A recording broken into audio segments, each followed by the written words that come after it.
Hey everyone, so in today's video we're going to be covering a few essential chords for Celtic or Irish rhythm guitar. So we're going to be looking at the three sort of main minor keys that get used in Celtic music. So that's E minor, A minor and B minor. Now the great thing about minor keys in Celtic music is if you really strip back the harmony to its kind of base form, you only really need two chords for a minor key to be able to back an entire tune. So if we start with E minor, the first shape we're going to learn is going to be this shape here.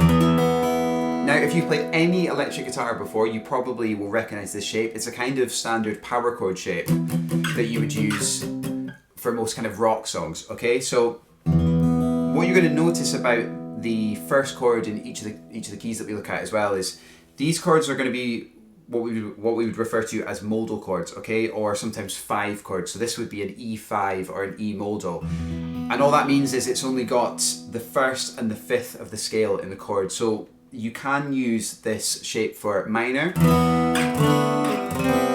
but you can also use it for major.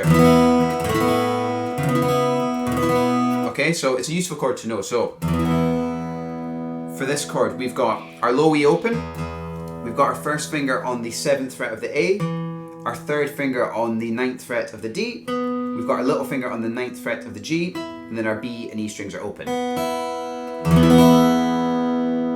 Now for our next chord, all we're going to do is take this shape and move everything down 2 frets, okay? So this is going to be our second chord, okay? So it's a kind of D equivalent chord. It is an extended chord, but just for the sake of this video, we'll just call it a D chord, okay? So we're in the exact same fingering that we were before, but now we've got our first finger on the 5th fret of the A.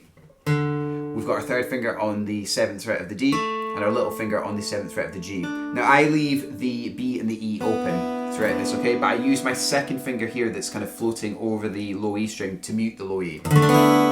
Okay? So we've got our E, and we've got our D. Now if you were to back a reel, I would be doing something like this. I would be going just between these two chords.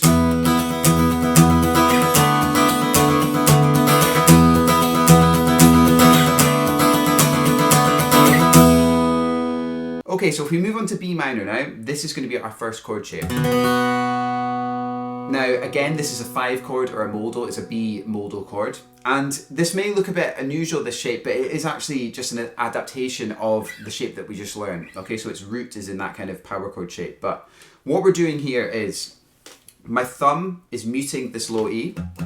I've got my first finger on the 2nd fret of the A string. My first finger is then muting the D string below it.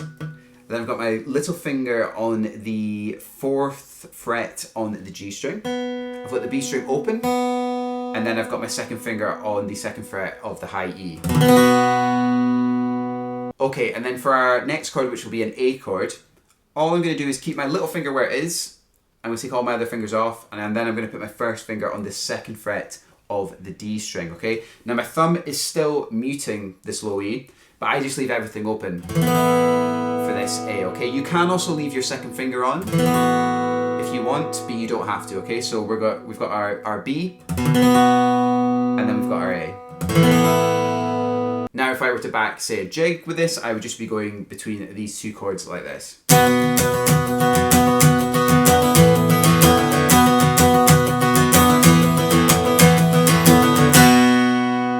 Okay, so if we move on to our final key, A minor, we're going to be up here towards the kind of 7th fret, okay?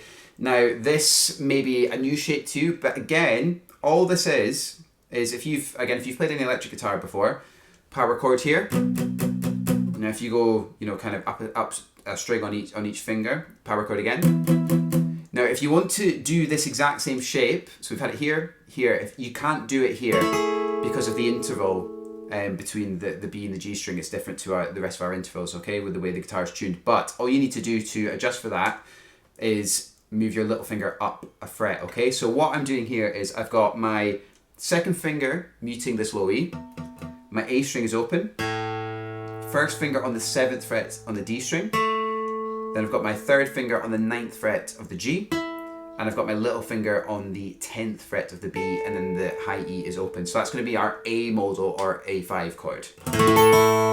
Now to get our second chord in this key, all we're going to do is keep the exact same shape, and move it down 2 frets again. Very similar to our E minor kind of shapes, okay? So we're just moving everything down 2 frets. So now I've got my first finger on the 5th fret on the D, I've got my 3rd finger on the 7th fret on the G, and I've got my little finger on the 8th fret of the B, okay? Now, again, I'm muting the low E with my 2nd finger, but I do tend to leave this A string open over the top, okay? So in the key, in A minor, I tend to just keep this A ringing throughout most of the chords, okay? So I would be doing something, you know, like this if I were to back a reel.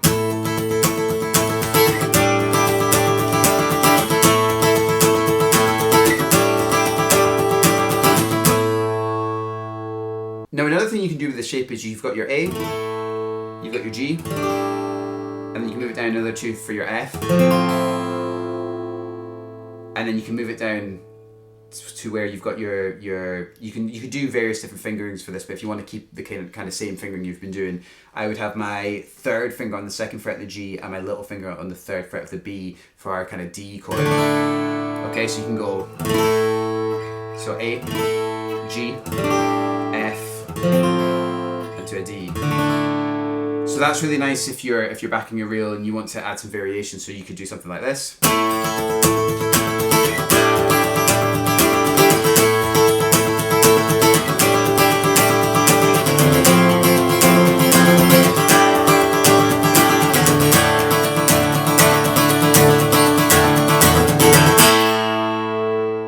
Okay, so that is everything for this video. If you would like to learn more chords for Celtic rhythm guitar or just for guitar in general, at the moment on my Patreon we're going through a key each month and we're doing loads of chords in each key. So if that sounds like something you'd be interested in, you can check out my Patreon, which is linked in the description below. But if you enjoyed the video, give it a like, subscribe to the channel, and I'll see you in the next one.